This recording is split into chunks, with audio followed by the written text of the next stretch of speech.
107வது சங்கீதம். சங்கீதம் 107 முதல் 3 வசனங்களை நான் வாசிக்கிறேன். கர்த்தரை துதியுங்கள், அவர் நல்லவர், அவர் கிருபை என்றும் உள்ளது. கர்த்தரால் சத்துருவின் கைக்கு நீங்களாக்கி மீட்கப்பட்டு கிழக்கிலும் மேற்கிலும் வடக்கிலும் தெற்கிலும் உள்ள பல தேசங்களிலும் இருந்து சேர்க்கப்பட்டவர்கள் அப்படி சொல்ல கடவர்கள்.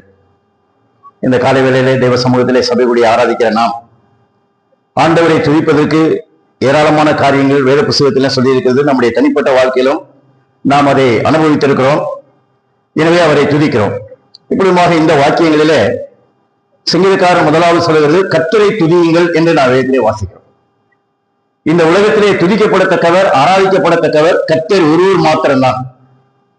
எனவே அதைத்தான் இந்த தேவனுடைய மேஜை நமக்கு நினைவுபடுத்தக்கூடியதாக இருக்கிறது. நாம் கர்த்தரை துதிக்க வேண்டும் என்பது தேவனுடைய ஒரு நீதியாக இருக்கிறது. எனவே இந்த உலகத்திலே கர்த்தரை மாத்திரம்தான் நாம் அங்கே துதிக்க வேண்டும். ஏன் என்று கேட்டால், இந்த வாக்கியங்கள்ல 3 காரணம் நாம் படிக்கிறோம். முதலாவது, கர்த்தரை ஏன் துதிக்க வேண்டும் என்று சொன்னால் அவர் நல்லவர். இரண்டாவதாக, அவருடைய கிருபை என்றென்றைக்கும் உள்ளது என்று நாம் வேதத்திலே படிக்கிறோம். மூன்றாவதாக, கர்த்தர் தான் நம்ம என்ன செய்கிறார் என்று கேட்டால் சத்துருடைய கையில் இருந்து மீட்டு இருக்கிறார். அந்த 3 காரணங்களை இதிலே நாம் படிக்கிறோம். அதனாலே கர்த்தரை துதியுங்கள் என்கிறதான இந்த வார்த்தையை இன்றைக்கு நாம் மாத்திரமல்ல, 3வது வசனத்தை படிக்கிறோம். கிழக்கிலும் மேற்கிலும் வடக்கிலும் தெற்கிலும் பல தேசங்களிலும் இருந்து சேர்க்கப்பட்டவர்கள் அப்படி சொல்ல கடவுள் என்று வேதத்திலே படிக்கிறோம். அப்படி என்று சொன்னால் இன்றைக்கு உலகம் முழுவதிலும் இன்றைக்கு 4 திசையிலும் இருக்கிற மக்கள் என்ன செய்கிறார்கள் என்று கேட்டால், தேவனை அவர்கள் துதிக்கிறார்கள், அவரை போற்றுகிறார்கள், அவரை ஆராதிக்கிறார்கள். ஆண்டவரே, நீர் ஒருவர்தான் மெய்யான தேவன், நீர்தான் உலகத்தை சிருஷ்டித்தவர், நீர்தான் என்னை நேசித்தவர், நீர்தான் என்னை நேசித்து எனக்காக சிலுவையிலே பலியானவர் என்கிறதான அந்த ஆண்டவருடைய மகத்துவங்களை எண்ணி அவரை துதிக்கிறார்கள். காரணம், அவர் நல்லவர் என்று நாம் வாசிக்கிறோம். நீங்கள் இந்த 1வது வசனத்திலே கர்த்தரை துதியுங்கள், அவர் நல்லவர், அவர் கிருபை என்றும் உள்ளது என்கிற இதே வசனம் 106வது சங்கீதம் 1வது வசனத்திலேயும் 118வது சங்கீதம் 1வது வசனத்திலேயும் 29வது வசனத்திலே எழுதியிருக்கிறது. அதே போல 136வது சங்கீதம் 1வது வசனத்திலும் இது எழுதியிருக்கிறது. அப்ப சங்கீதக்காரன் சொல்லுகிற வேளையில கர்த்தர் நல்லவர், அவர் கிருபை என்றும் உள்ளது, எனவே கர்த்தரை துதியுங்கள் என்று சொல்லுகிறதை நாம் வேதத்திலே படிக்கிறோம். எனவே இந்த காலை வேளையில நாமும் தேவ சமூகத்திலே ஆண்டவரை துதிப்பதற்காக நாம் வந்திருக்கிறோம். நாம் விசேஷமாக கர்த்தரை துதிப்பதற்கு காரணம், ஆண்டவர் நம்மை பாவத்திலிருந்து சாபத்திலிருந்து மீட்டுக் கொள்வதற்காக தம்முடைய சொந்த ஜீவனை கொடுத்தார், தன்னுடைய சொந்த இரத்தத்தை சிந்தினார் என்பதை நினைத்து நாம் ஆண்டவரை முதலாவதாக துதிக்க கடமைப்பட்டவர்களாக இருக்கிறோம். எனவே நாம் அவரை துதிக்கிறோம். காரணம், ஆண்டவர் நல்லவர்.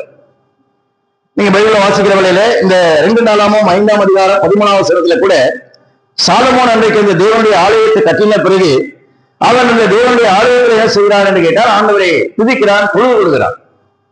அதில் அநேக காரியங்கள் சொல்லப்பட்டிருக்கிறது. அதுல இந்த 2 நாளாம் 5:13 எழுதியிருக்கிறது, கர்த்தர் நல்லவர், அவர் கிருபை என்றும் உள்ளது, அவரை ஸ்தோத்திரியுங்கள் என்று அங்கே வேதத்திலே வாசிக்கிறோம்.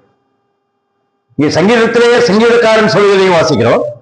அதே போல சாலமோன் அந்த ஆலயத்தை கட்டின பிறகு கூட தேவனுடைய பிரசன்னத்திலே, தேவனுடைய சமூகத்திலே அவர் நல்லவர், அவருடைய கிருபை என்றும் உள்ளது என்று அவரை ஸ்தோத்திரித்தார்கள் என்று நாம் வேதத்திலே படிக்கிறோம். இன்னும் நீங்கள் அதே 2 நாளாம 7ஆம் அதிகாரம் 3வது வசனத்தை படிக்கிற வேளையில அந்த சாலமோன் கட்டின அந்த ஆலயத்துல ஜனங்கள் எல்லாரும் தரையிலே முகங்குப்பர குனிந்து பணிந்து கர்த்தர் நல்லவர், அவர் கிருபை என்றும் உள்ளது என்று சொல்லி அவர் என்ன செய்தார்கள் என்று கேட்டால் துதித்தார்கள் என்று நான் வேதத்திலே படிக்கிறோம். அப்ப ஆண்டவர் அவர் ஒருவர்தான் ஆராதனைக்குரியவர். எனவே அவருடைய சமூகத்திலே பணிந்து குனிந்து அவர் நல்லவர் என்று பழைய பாட்டிலே தேவனுடைய மக்கள் அந்த மாதிரியாக போட்டி இருக்கிறார்கள். இன்றைக்கு நாம கூட கர்த்தர் நல்லவர், யாரும் ஏமாத்துறதுனால இல்ல, நம்ம ஒவ்வொருவரும் நம்முடைய தனிப்பட்ட வாழ்க்கையில ஆண்டவர் நல்லவர் என்பதை நாம் அனுபவித்திருக்கிறோம். ஆண்டவர் நல்லவர் என்பதற்கு ஒரு அடையாளம், அவர் சிலுவையிலே நம்மை நேசித்து நமக்காக தன்னுடைய ஜீவனையும் தன்னுடைய இரத்தத்தையும் சிந்துகிறது. ஆகையினாலே ஆண்டவர் ஒரு நாளும் தீமை செய்கிறவர் அல்ல, அவர் தீமைக்கு காரணரும் அல்ல. ஆண்டவர் ஒரு நாளும் மனிதனுடைய வாழ்க்கையை கெடுக்கிறவர் அல்ல, அவர் இந்த மாதிரியாக கொடுமைக்கும் அவரு காரணம் கிடையாது. ஆண்டவர் எப்பொழுதுமே எப்படிப்பட்டவர் என்று கேட்டால் நல்லவராகவே இருக்கிறார். அவர் நன்மை செய்கிறவராகவே இருக்கிறார். நாம் ஒரு காலத்திலே பாவிகளாக இருந்தோம், தேவனுக்கு எதிரடையாக விரோதமாக இருந்தோம். தேவனுடைய நீதியின்படி நம்முடைய மனசாட்சியின்படியும் ஆண்டவர் நம்மை கெடுத்திருக்கலாம், அல்லது நமக்கு தீமை செய்திருக்கலாம், அல்லது நாம் செய்த தவறுக்கு அந்த மாதிரி தண்டனை கொடுத்திருக்கலாம். ஆனா அதெல்லாம் அவர் செய்யல. காரணம் அவர் நல்லவர். எனவே அதைத்தான் இந்த மேஜை நமக்கு நினைவுபடுத்துகிறது. எனவே தேவனுடைய பிள்ளைகளாகிய நாம் ஆண்டவருடைய பிரசன்னத்திலே அவரை துதிக்கிற வேளையிலே, ஆண்டவரே உண்மை போல இந்த உலகத்திலே நல்லவர்கள் யாரும் கிடையாது, நீர் ஒருவரே நல்லவர். நாங்கள் மாத்திரமல்ல, நலா திசையில் இருக்கிற ஜனங்கள் இன்றைக்கு தேவ சபை கூடி ஆண்டவரை ஆராதிப்பதற்கு காரணம் தேவன் நல்லவர் என்பதை அவர்கள் தங்களுடைய வாழ்க்கையில அறிந்தின செய்கிறார்கள், ஆராதிக்கிறார்கள். மற்றமாக இந்த நல்லவர் என்ன செய்கிறார் என்று கேட்டால், நம்முடைய பாவங்களை மன்னிக்கிறார் என்று நாம் படிக்கிறோம். அதே சங்கீதத்திலே படிக்கிறோம் பாருங்கள், 86வது சங்கீதம் அதுல 5வது வசனத்திலே விதமா எழுதப்பட்டிருக்கிறது. 86வது சங்கீதம்.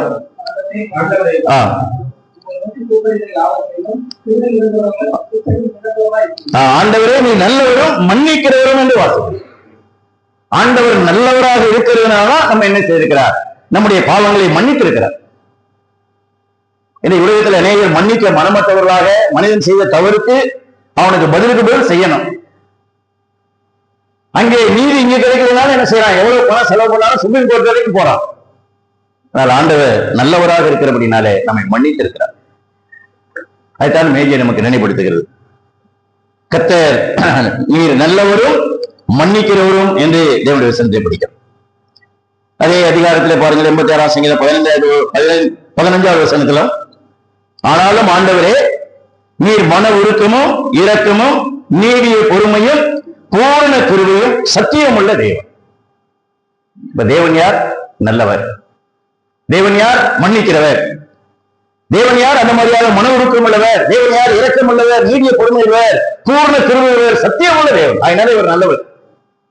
அவருக்கு எவ்வளவு குணாதிசயங்கள் இருக்கிறது. எனவே தான் இந்த மேஜை நமக்கு நினைவுபடுத்துகிறது.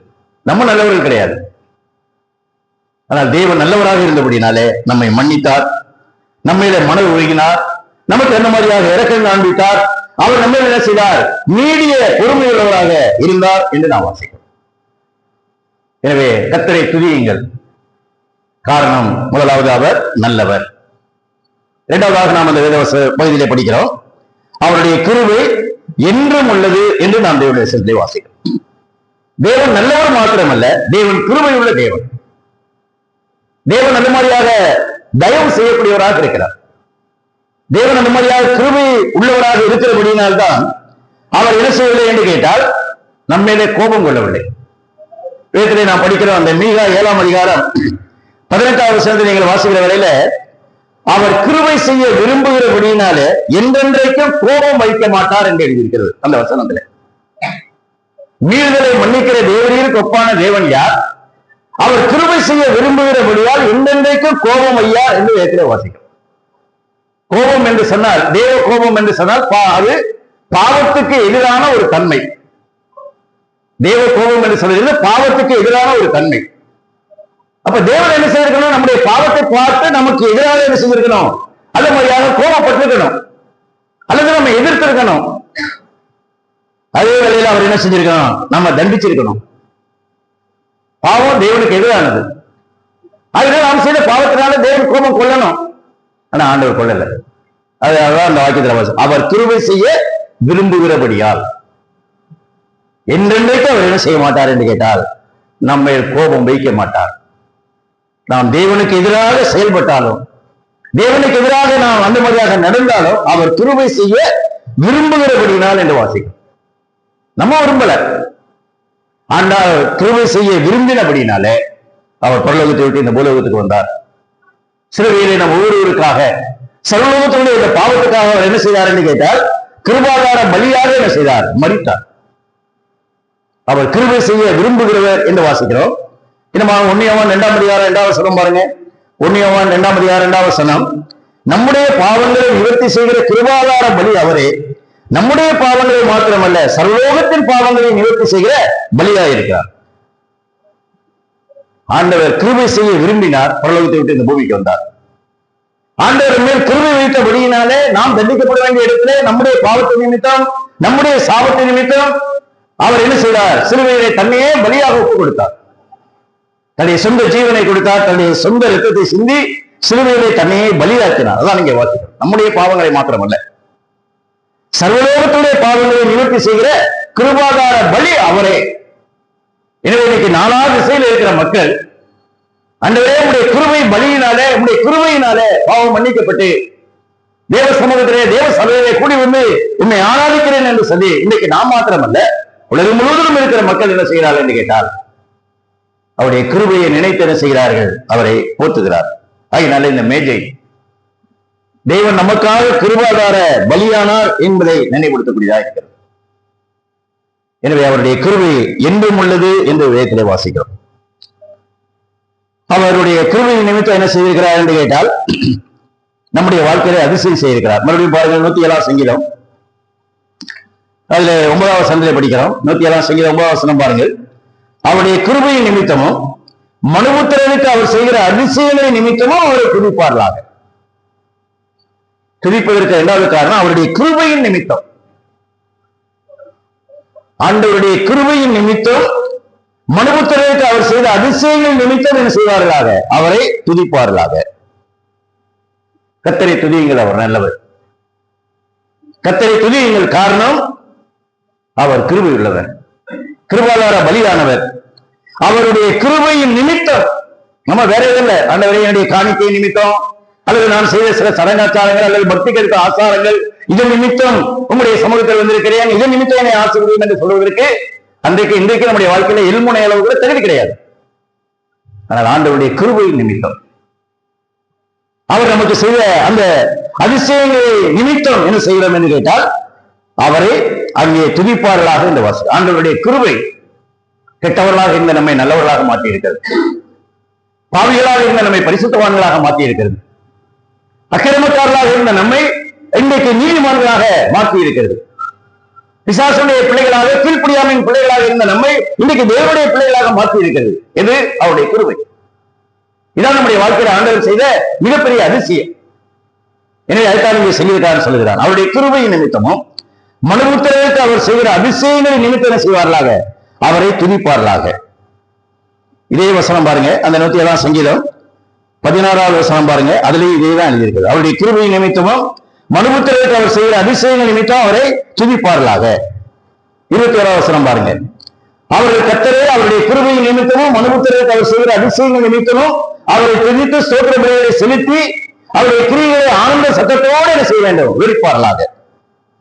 அடுத்து 31வது வசனம் பாருங்க, அவர்கள் கர்த்தரை அவருடைய கிருபையின் நிமித்தமும் மனுபுத்திரனுக்கு அவர் செய்கிற அதிசயங்கள் நிமித்தம் துதித்து ஜனங்கள் சபையிலே அவரை உயர்த்தி மூப்பர்களின் சங்கத்திலே அவரை என்ன செய்வார்களாக? போற்றுவார்களாக என்று வேதத்திலே வாசிக்கிறோம். 43வது வசனம், எவன் ஞானமுள்ளவனோ அவன் இவைகளை கவனிக்க கடவன், ஞானவான்கள் கர்த்தருடைய கிருபையை உணர்ந்து கொள்வார்கள். பாருங்க, இந்த வீட்டை போய் படிங்க. அவருடைய கிருபையின் நிமித்தம் வாரத்தின் முதல் நாள் நாம் சபை கூடி வருகிற வேளையில இந்த கர்த்தருடைய மேஜை, இந்த கர்த்தருடைய பந்தி தேவனுடைய கிருபையை நமக்கு நினைவுபடுத்தக்கூடியதாக இருக்கிறது. கர்த்தர் நல்லவர், இரண்டாவது அவர் கிருபை உள்ளவர். எனவே அவருடைய கிருபை என்ன செய்யாதுன்னு கேட்டீங்கன்னா எனக்குமே மாறாது. 100வது சங்கீதம் 5வது வசனத்திலே நாம் படிக்கிறோம். 100வது சங்கீதம் 5வது வசனம், கர்த்தர்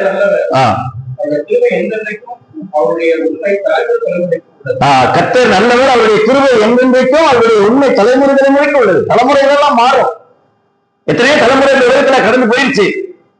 ஆனால் தேவனுடைய கிருபை, தேவனுடைய உண்மை, அவர் நல்லவர் என்பது தலைமுறை தலைமுறை அது நினைச்சிருக்கு. ஏதோ ஒரு 10 தலைமுறைக்கு ஆண்டவர் நல்லவராக இருந்தாரு அப்புறமே கெட்டவரா போயிட்டாரு இல்ல. தலைமுறை தலைமுறை தோறும் அவர் உண்மையுள்ளவராக இருக்கிறார், அவர் கிருபை உள்ளவராக இருக்கிறார், அவர் நல்லவராக இருக்கிறார். எனவே தலைமுறைகள் மாறும், ஆண்டவர் மாறாதவர், அவருடைய கிருபை மாறாதது, அவருடைய அன்பு மாறாதது, அவருடைய உண்மை மாறாதது, அவருடைய கிருபை என்றும் உள்ளது என்று வேதத்திலே வாசிக்கிறோம். சில வருஷங்கள் தான் இருக்குன்னு இல்ல. கர்த்தரை துதியுங்கள், அவர் நல்லவர், அவர் கிருபை என்றும் உள்ளது அப்படின்னு சொன்னா என்னென்றைக்கும் ஒரு மாறாத கிருபை, ஒரு நித்தியமான கிருபை தேவன் நமக்கு என்ன செய்திருக்கிறார்? காண்பித்திருக்கிறார். எரேமியா 32வது அதிகாரம் 18வது வசனத்திலே படிக்கிறோம் பாருங்க. எரேமியா 32வது அதிகாரம் 18வது வசனத்திலே விதமாக எழுதியிருக்கிறது, 1000 தலைமுறைகளுக்கு கிருபை செய்கிறவரும் பிதாக்களுடைய அக்கிரமத்தை அவருடைய பின்னடியார் பிள்ளைகளின் முடிவிலே சரிக்கத்தருமாகிய சேனைகளின் கர்த்தர் என்னும் நாமும் உள்ள மகத்துவமும் வல்லமை உள்ள தேவனே என்று வாசிக்கிறோம். இங்க என்ன வாசிக்கிறோம்? முதல் பகுதியில அவர் 1000 தலைமுறைக்கு கிருபை செய்கிறவர். ஒரு தலைமுறை, 2 தலைமுறைக்கு, 1000 தலைமுறை. தேவனுடைய கிருபை மாறாதது. தேவனுடைய கிருபை என்னென்னைக்கு நிலைத்திருக்கக்கூடியது. கிருபையினாலே ரட்சிக்கப்பட்டோம், கிருபையினாலே காக்கப்பட்டிருக்கிறோம், தேவனுடைய கிருபையினாலே நாம் நிலைநிற்கிறோம். எனவே அதை என்ன செய்ய வேண்டும்? ஆண்டவரை துதிக்க வேண்டும். ஒண்ணு, அவர் நல்லவர். இரண்டாவது, அவருடைய கிருபை என்றும் உள்ளது. மூணாவதாக அந்த 107ஆம் சங்கீதத்திலே நாம் வாசித்தோம், கர்த்தரால் சத்துருவின் கைக்கு நீங்களாக்கி மீட்கப்பட்டவர்கள். கர்த்தர் நல்லவரும் கிருபை உள்ளவராக இருந்தபடினாலே நம்ம என்ன செய்தார்? சத்துருவினுடைய கையிலே இருந்து, எதிரியுடைய கையிலே இருந்து நம்ம என்ன செய்தார் என்று கேட்டால் விடுவித்தார். அவர் மீட்டுக் கொண்டார், நம்மை தப்புவித்தார். நம்முடைய சத்துரு யாரு? பாவம், பிசாசு, அது மாதிரியாக உலகம். இவைகளில் இருந்து தேவன் என்ன செய்தார் என்று கேட்டால் நம்மை மீட்டுக் கொண்டார். ஆண்டவர் நல்லவர், கிருபை செய்கிறவர். அதனுடைய அடையாளம் என்னவென்று கேட்டால் சிலுவை மரணம். நம்மை மீட்பதற்காக, நம்மை தப்புவிப்பதற்காக, நம்மை அந்த பாவத்திலிருந்து சாபத்திலிருந்து விடுதலை செய்வதற்காக அவர் என்ன செய்தார் என்று கேட்டால் சிலுவையிலே நமக்காக பலியானார். எனவே சத்துருவினுடைய கைக்கு நம்மை நீங்களாக்கி மீட்டார். உலகத்திலே மிகப்பெரிய சத்துரு பாவம், அடுத்து பிசாசு, அடுத்து உலகம் என்று வேத புத்தகத்திலே சொல்லியிருக்கிறார். நீங்கள் 31ஆம் சங்கீதம் 5வது வசனத்தை வாசிக்கிற வேளையிலே, சத்தியவரனாகிய கர்த்தாவே நீர் என்னை மீட்டுக் கொண்டீர்.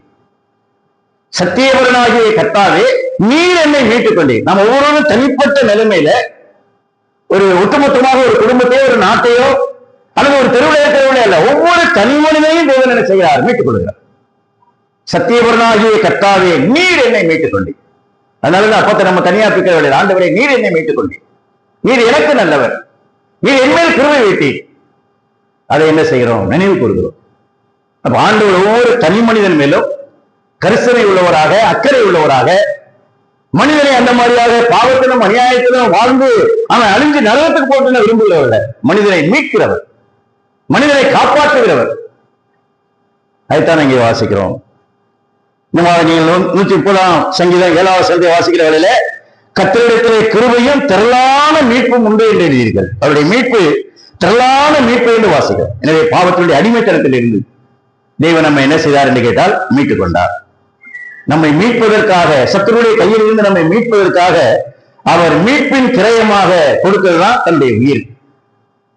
அதை பாருங்க, மார்க் எழுதின சுவிசேஷம் 10ஆம் அதிகாரம் 45வது வசனம், மார்க் 10:45, அப்படியே மனுஷகுமாரன் ஊழியம் கொள்ளும்படி வராமல் ஊழியம் செய்யவும் அநேகரை மீட்கும் பொருளாக தம்முடைய ஜீவனையும் கொடுக்க வந்தார். அநேகரை மீட்கும் பொருளாக தம்முடைய ஜீவனை கொடுக்கவும் வந்தார். நம்ம உயிரை வாங்கல, அவர் உயிரை கொடுத்தார். எதுக்காக? நம்மை மீட்பதற்காக. அதைத்தான் இந்த மேஜையை நினைவுபடுத்துகிறது. ஆண்டவரே, நான் மீட்கப்படுவதற்காக, பாவத்திலிருந்து விடுதலை செய்யப்படுவதற்காக, பாவ நிவர்த்திக்காக, பாவ விமோசனத்துக்காக நான் என்ன செய்யல? 10 பைசா கூட செலவு பண்ணல. நீர் என்ன செய்வீர் என்று கேட்டால் என்னை மீட்பதற்காக, அந்த மாதிரியாக மீட்பினுடைய கிரயமாக உம்முடைய சொந்த ஜீவனையும் உம்முடைய சொந்த ரத்தத்தை என்ன செய்தீர்? என்னை சிலுவையிலே சிந்தி என்னை இன்றைக்கு பாவத்திலிருந்து, சாபத்திலிருந்து, பிசாசுடைய பிடியிலிருந்து, உலகத்துடைய அசத்தத்திலிருந்து என்ன செய்தீர்? என்னை மீட்டுக் கொண்டீர். கர்த்தரால் சத்துருவின் கைக்கு நீங்களாக்கி மீட்கப்பட்டவர். கர்த்தரை தவிர இந்த உலகத்தில் வேற யாரும் பாவத்திலிருந்து, பிசாசுடைய பிடியிலிருந்து, உலகத்திலிருந்து என்ன செய்ய முடியாது என்று கேட்டால் மீட்க முடியாது. அதைத்தான் மேஜை நமக்கு நினைப்படுத்து. யாரால் மீட்கப்பட்டோம்? கர்த்தரால் மீட்கப்பட்டோம். எங்க அம்மா அப்பாவுடைய ஜெபத்தினால் அல்ல, அல்லது நாங்கள் செய்த சில புண்ணிய கிரியினால் அல்ல, அல்லது சில மாற்ற ஆசாரங்களை நாங்கள் கடைபிடித்தவரால் அல்ல, கர்த்தரால் மீட்கப்பட்டிருக்கிறோம். அதைத்தான் மேஜை நினைவுபடுத்துகிறது. அதனாலதான் கர்த்தரை நினைவு கூறுங்கள். என்ன நினைவு கூறுங்கள்? வேற எதையும் நம்ம நினைக்கூடாது.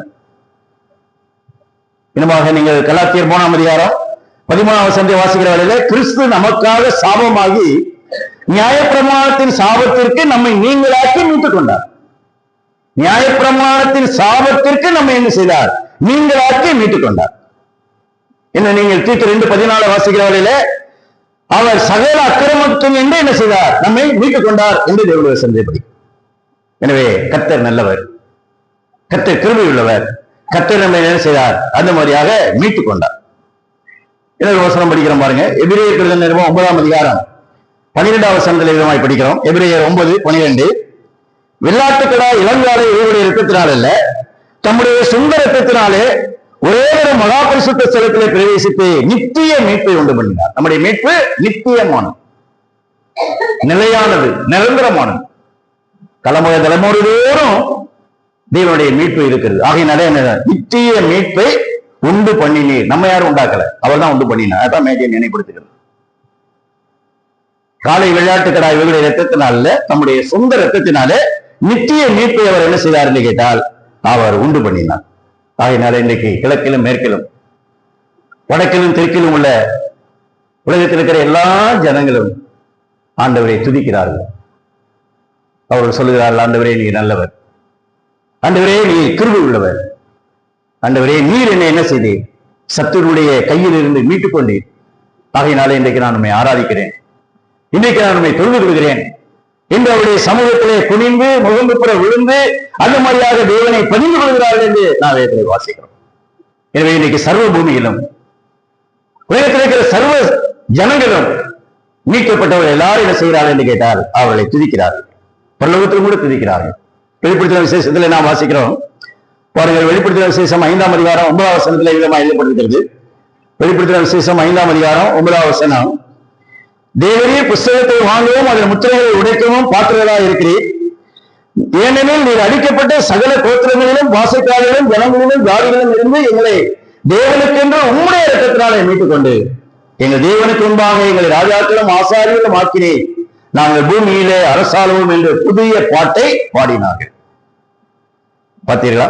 சகல கோத்திரம், சகல பாசைக்காரர், சகல ஜனங்கள், சகல ஜாதிகள் அவர்கள் சொல்லுகிறார்கள், ஆண்டவரே உம்முடைய இரத்தத்தினாலே எங்களை என்ன செய்தீர்? மீட்டுக் கொண்டீர். நீர் எங்களை தேவனுக்கு முன்பாக எங்களை என்ன செய்திருக்கிறீர்? ராஜாக்களும் ஆசாரியர்களுமாக மாற்றினீர் என்று சொல்லி இன்னைக்கு 4 திசையிலும் அகில உலகத்திலும் இன்னைக்கு தேவனால் மீட்கப்பட்ட ஜனங்கள் ஆண்டவரை தொழுது கொள்கிறார்கள், அவரை துதிக்கிறார்கள். அதைத்தான் இந்த பந்தி நமக்கு நினைவுபடுத்துகிறது. எனவே நாம் ஆராதிக்கிற தேவன் உன்னதமானவர். உலகத்தில் அவர் ஒருவர்தான் நல்லவர், அவர் ஒருவர்தான் கிருபை உள்ளவர். அவருடைய கிருபை என்றென்றைக்கும் உள்ளது. தெய்வ கிருபையினால்தான் இன்னைக்கு நம்ம பாவம் மன்னிக்கப்பட்டு அது மாதிரியாக ஜீவனோடு சுகத்தோடும் பலத்தோடும் இத்தனை வருஷ காலம் நாம் அந்த மாதிரியாக ஜீவிக்கிறோம். எல்லாமே தேவனுடைய அந்த கிருபை.